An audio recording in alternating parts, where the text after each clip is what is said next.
Naples is the city at the foot of Mount Vesuvius. The magnificent volcano is still a threat. Its last eruption was only 70 years ago, and the Neapolitans have learned to live with the risk. Nearly 1 million people call the metropolis home.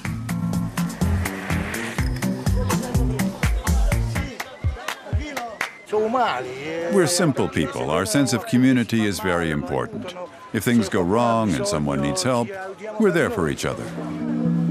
Naples Historic Center is a UNESCO World Heritage Site. It's one reason why more than 1 million tourists come each year. Its museums are especially popular, including the Museo di Capodimonte, with art dating back to the Middle Ages through the Renaissance.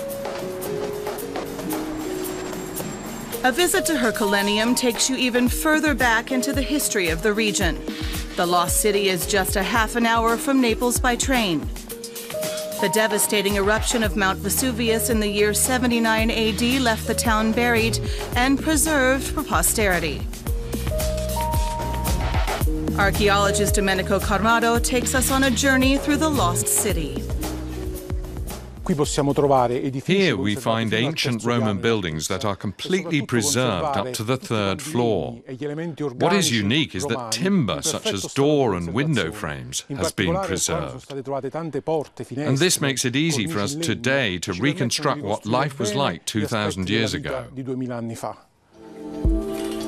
Unlike nearby Pompeii, where the ashes of Vesuvius destroyed many houses, Herculaneum was subjected to a quick flow of hot gas and rock.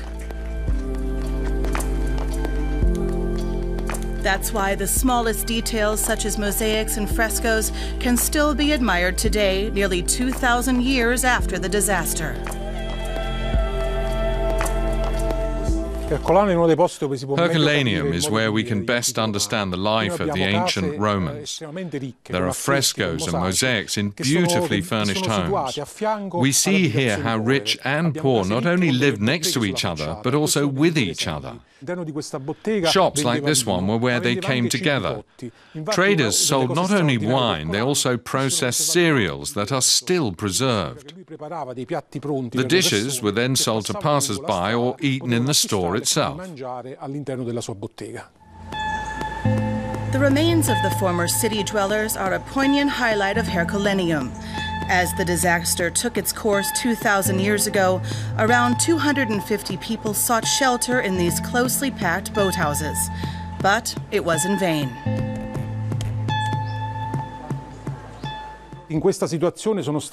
The residents were surprised by the volcanic eruption, and the heat preserved their bodies in a matter of seconds. They're sitting just as they were 2,000 years ago. For example, this family, whose mother was holding a child in her arms. Ancient Roman jewels and coins show that they fled here with all their possessions, hoping they could be rescued. The virtual archaeological museum at the edge of the excavation site shows how Herculaneum was before the eruption.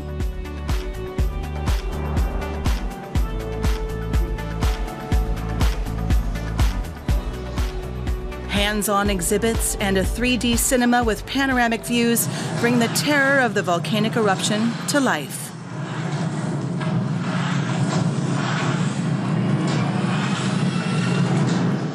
For us, the museum is an experiment that really works. We can make it fun and interesting to learn about the archaeological wealth of Herculaneum, especially for younger generations.